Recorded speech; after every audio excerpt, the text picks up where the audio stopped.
All right, y'all. Happy Wednesday. Happy Wednesday. If you're catching a replay, type in replay in the chat. Type in replay in the chat. All right, so we are going live on all of the platforms. Good to see everyone. Happy Wednesday. I'm trying this again. Happy Wednesday, y'all. Happy Wednesday. Happy Wednesday. Happy winning Wednesday. Y'all, first of all, we woke up this morning. We are alive and well. We are already winning. We are already winning. So we got to give it up to God for that. We are already winning. We are alive and well. We are winning. So happy winning Wednesday, y'all. I am delivering another lunch and learn. Today is going to be part 3. Today is going to be part 3. So if you guys are watching from Facebook, part 1 and part 2 should be up on this page. Also, if you're watching on YouTube, it should also be up. Guys, if you're watching me from Instagram, though, if you're watching me from Instagram, you want to be a part of our Power Circle group on Facebook. Also, follow me on YouTube, the Retail Genius on YouTube. I got a ton of videos over there that are super entertaining.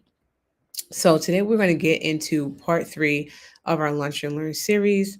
But first of all, guys, if you are new to the page, welcome. We have a lot of new members here on the in the Power Circle group, so I'm excited for you guys to be on this journey of getting into beauty supply. So my journey in beauty supply started.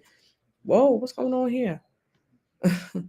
my my journey in beauty supply started about 10 years ago, over 10 years, way over 10 years. 10 years ago, 13 at this point, actually, a decade ago.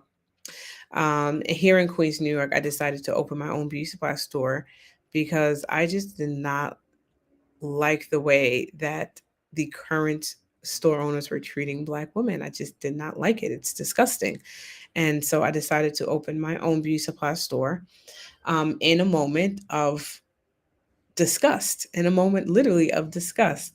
I decided that I was just going to figure this thing out because number one, again, I was disgusted with what was going on. And then number two, I just knew that it was a lucrative business. I just always would see Black women spending all their money in the beauty supply store. And so I'm like, if a Black woman gonna spend all her money in the space, she should spend it with someone that looks like her, okay? Because it is just more fruitful for you to spend money with someone who gets your problem. This is why we're here. This is why we're in business. And so I decided to try to figure it out, try to find someone who can help me. I found a mentor. I worked for this man in his store for 2 months. And then I literally was like, I got it. Boom. Opened my store in October of 2010, in the year 2010. Fast forward, it's the year 2023. And for the past 5 years, over 5 years, I have been helping and teaching other entrepreneurs how to do the same thing. So I have tons of clients, tons of receipts, people who have opened beauty supply store through my signature Beauty Supply Bootcamp program, and they are super successful, killing it in the beauty supply industry. So I'm here to tell y'all, if you are thinking about it, if you are on the edge, right, of opening your beauty supply store, you want to go ahead and do it. Go ahead and take that leap of faith and get your store open. I have a ton of videos on my YouTube page, a ton of videos in the Power Circle group. The Power Circle group is my free mentorship group, y'all.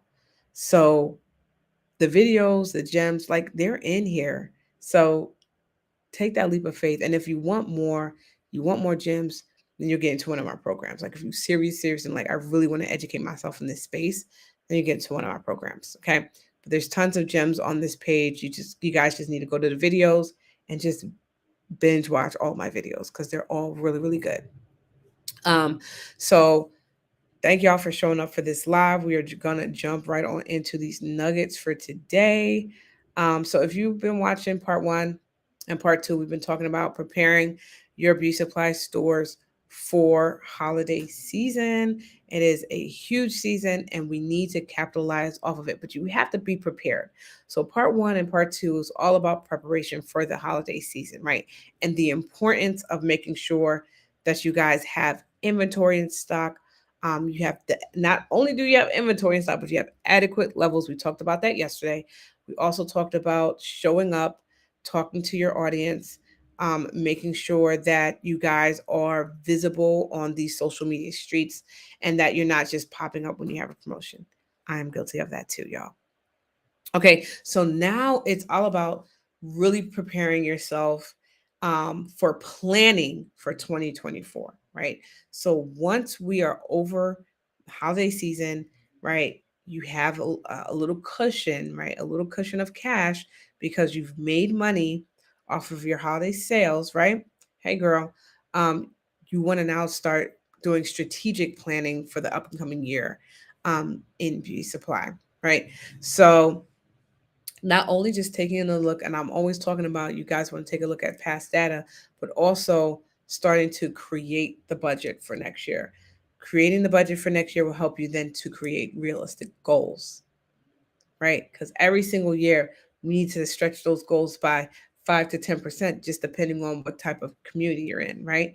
10%, y'all, should be a reasonable benchmark for you to achieve 10% growth.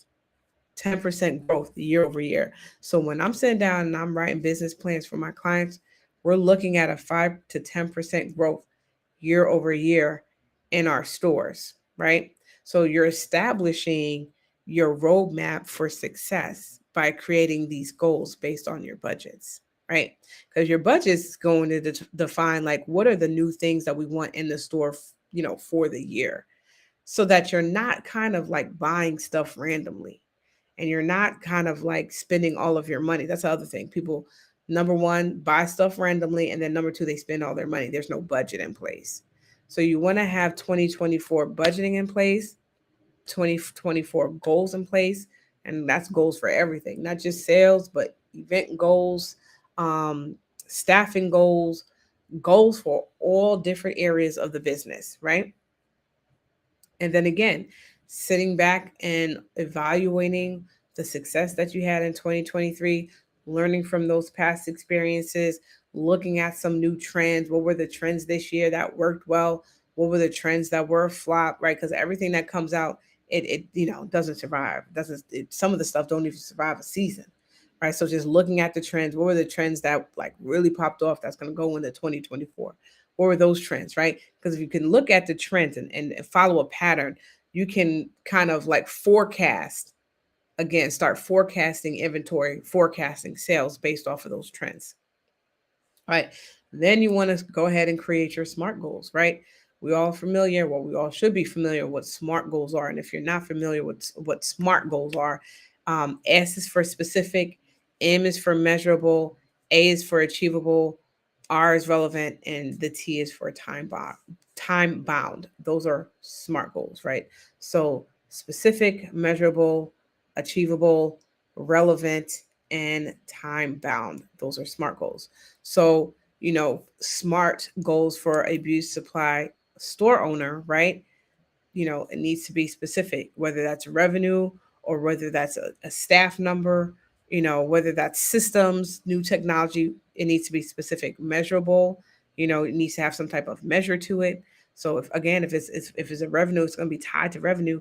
We want to increase our revenue by 10%.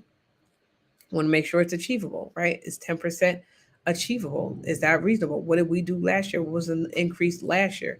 Can we do that 10%? It needs to be relevant, right? And time bound. We want to do this within a quarter. We want to do this within, half year, a month, the year, right? What is the time? Because at the end of the year, you want to be able to say, I did these things, right? So everything needs to be time bound, right? So that's the second thing.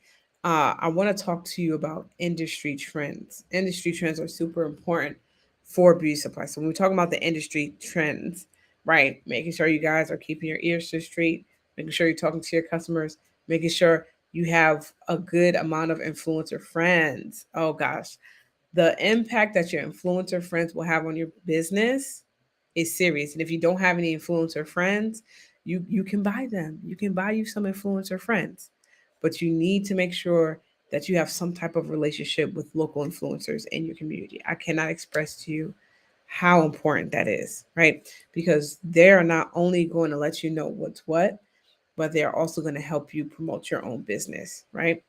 They're also going to give you guidance on like the up and coming things when it comes to brands and things of that nature. So product offerings, different marketing strategies to implement in your store.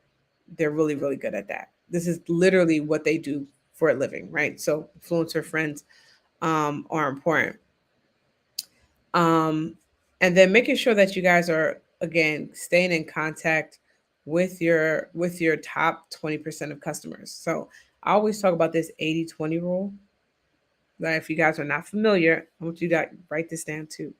Write this down too. The 80-20 rule.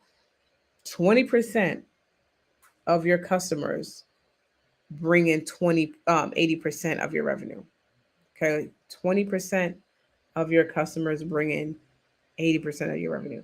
So that top 20 would be the same customer that comes in every week or every 2 weeks and they spend a couple of $100s.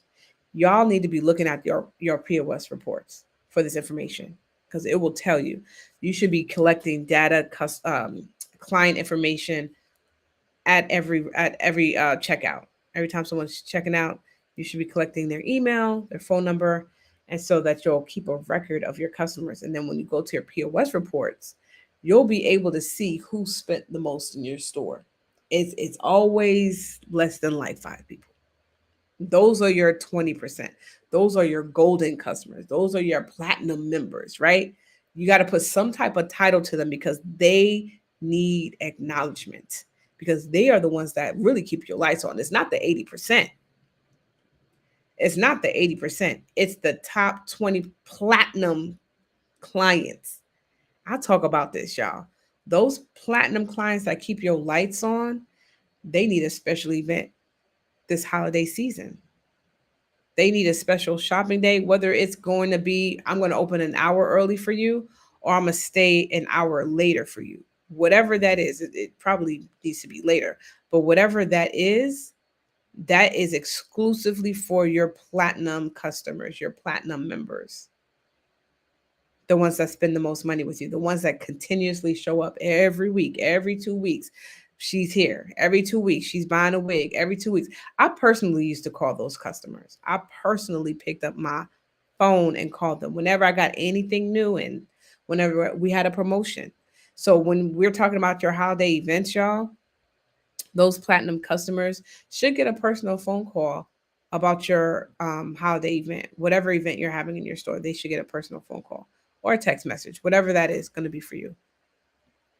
But this is how brick and mortar businesses survive. We survive off of that 20% and making sure that we are acknowledging those customers. Hello, welcome to the live, y'all.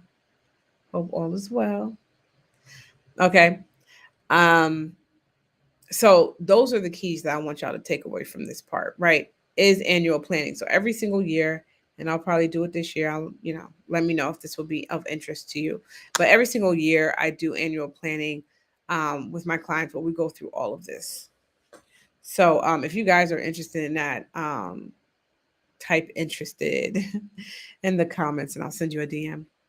But annual planning is something that everyone should be doing. If you want to join my annual planning session, you can type in the comments interested. I'll send you a DM, or you can just send me a DM and let me know that you're interested in that. Um, but y'all, I dropped an announcement yesterday. If you weren't around, y'all, I dropped a huge announcement yesterday that I am going to be wrapping up my signature beauty supply bootcamp program this year. I am shutting it down because I just have a bunch of new things happening next year, exciting things happening next year. And so my signature program that I started 5 years ago, y'all, I love that program so much. But I will be closing it indefinitely because I will be rolling out new things next year. So this November, this next month actually is going to be our last class for the bootcamp program because I am concluding this chapter. I am concluding this chapter. So if you have been considering joining the program, you've been following me for years and years and years, and every single month and every single year passes by, and you're like, man, I want to join, but it's not the right time. I don't have money. All the excuses, right? All the things, all the things. Listen, this is your moment. This is your time. Um, this is your sign. Like if you've ever wanted to join, now would be the time for you to join because November is our last class, right? And so what I'm going to do, I hope I have the link, is I'm going to drop the link for you guys to book a call if you are interested in joining our last class for November. The link should be there. And if you guys are watching me on Instagram, go ahead and click the link in my bio to book a call with our team to secure your spot and to start your journey in beauty supply. November is our last class. It is going to be epic. And so it would mean the world to have you in our last class of the bootcamp program. All right, so that is that, y'all. I'm going to log off. I'll probably be back tomorrow, same time, just to key with y'all. If you guys have any questions, you can go ahead and DM me or meet me back here tomorrow, same time, same place. All right, have a good one.